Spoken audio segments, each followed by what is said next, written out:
You may remember our subject, the empath, last seen at a house party, hiding in a bathroom, negotiating with his own nervous system. We are happy to report that he survived, recovered, and then did the bravest thing a sensitive human can do. He agreed to a first date. Observe him now, at a small table in a Camelot restaurant, wearing his best shirt and all 7 of his coping strategies. Across from him sits a woman. She is lovely. She is also nervous. And this, viewers, is where our subject's evening becomes remarkable, because a regular person on a first date feels one set of nerves. Their own. Our empath feels his nerves, and then, arriving through the tablecloth like a radio signal, hers. He is nervous in stereo. Left channel, his heartbeat. Right channel, her heartbeat. Surround sound anxiety, and nobody paid extra for it. He wonders if his hands are sweating. Then he wonders if her hands are sweating. Then he wonders if he is sweating on her behalf, which we can confirm he is. 2 auras hover over the breadsticks, overlapping in the middle like a Venn diagram titled "Oh No." And somewhere in that overlap, doing quiet somersaults, is the beginning of love. 3 months later, they are officially a couple, and our subject has revealed his superpower. He knows how she feels before she does. Watch this legendary exchange, recorded in their kitchen on an ordinary Tuesday. He looks up from his tea and says, "You seem off." She says, "I am fine." He says, "Your aura says otherwise."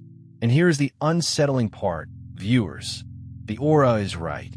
Above her head, invisible to her, but broadcasting in high definition to him, floats a small rain cloud. She has not noticed it yet. She's still at the stage where the weather is technically fine. But he felt the pressure drop the moment she walked in. He heard the difference in how she closed the door. He registered a sigh so small that scientific instruments would have missed it.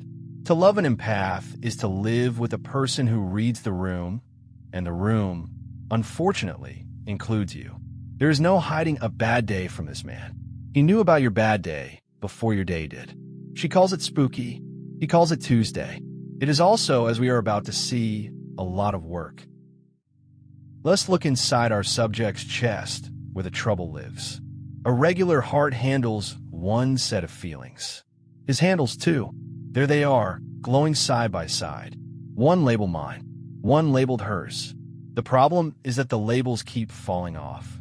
When she is happy, he is happy, and that part is wonderful. Her joy arrives in his body like a free upgrade. But when she is stressed, his shoulders climb. When she is sad, his chest gets heavy first, as if the sadness checked both addresses and picked the more sensitive building. Last week, she stubbed her toe on the coffee table, and he apologized. She was hopping on one foot, and he was across the room saying, sorry, are we okay? He felt the pain arrive in his own foot with a slight delay, like thunder after lightning. This is the empath in love, viewers. He has become emotional Wi-Fi with no password. Every feeling in the house connects automatically. Her mood connects. Her stress connects. Her childhood occasionally connects. He never gave anyone the login. There is no login. He is just open, all day, broadcasting at full strength, wondering why he is so tired. By month 6, our subject has developed a private ritual. We call it the relationship weather report. Good evening, and welcome to the forecast. Today my mood was sunny until 5 in the afternoon when a mood front moved in from the north. The north, in this case, is her office. Expect clouds over dinner, scattered tension in the hallway, and a slight chance of what is wrong. Nothing, okay. Viewers, notice what has happened here. His internal weather no longer depends on his own sky. It depends on hers. If her day was good, his evening is good. If her day was bad, he starts adjusting the atmosphere before she even hangs up her coat. Lighting candles, preparing snacks, rehearsing supportive sentences like a man defusing a bomb that has feelings. And he would tell you this is love. It certainly looks like love, but watch closely and you will see something else underneath it. Self-defense. If he can fix her mood, his body finally gets to relax. So he is not only caring for her, He is managing his own forecast. The technical term for this is exhausting. The romantic term is also exhausting.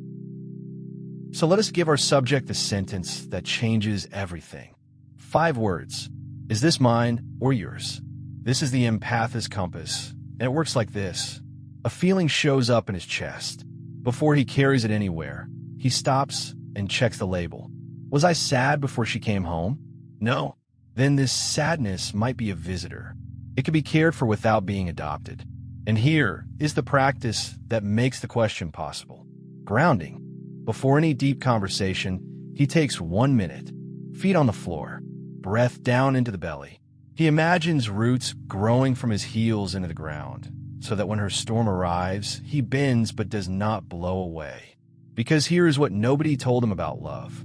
You can hold someone's hand without carrying their weather. The 2 hearts in his chest do not need to melt into one anxious puddle. They can stand side by side, 2 clear circles, close enough to touch and separate enough to breathe. There's a name for this, and it belongs on a fridge magnet.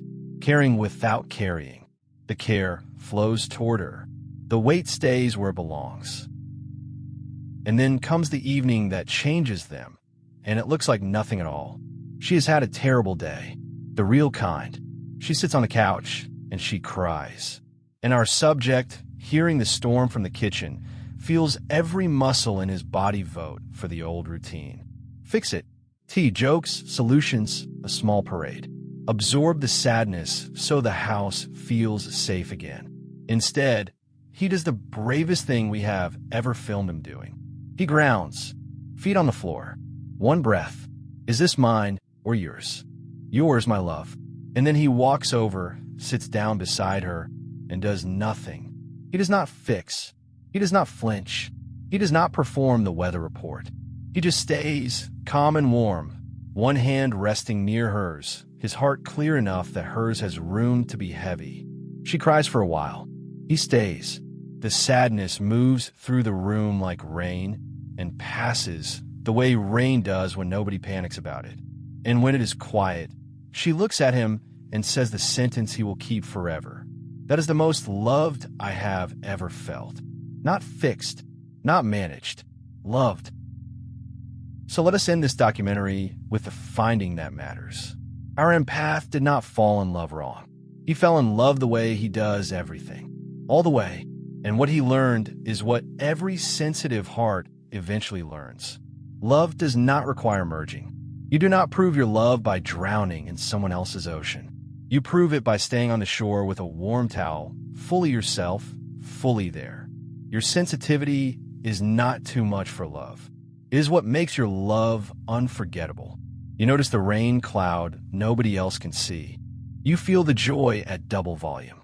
The right person will never need you to feel less. They will just help you remember which feelings are yours.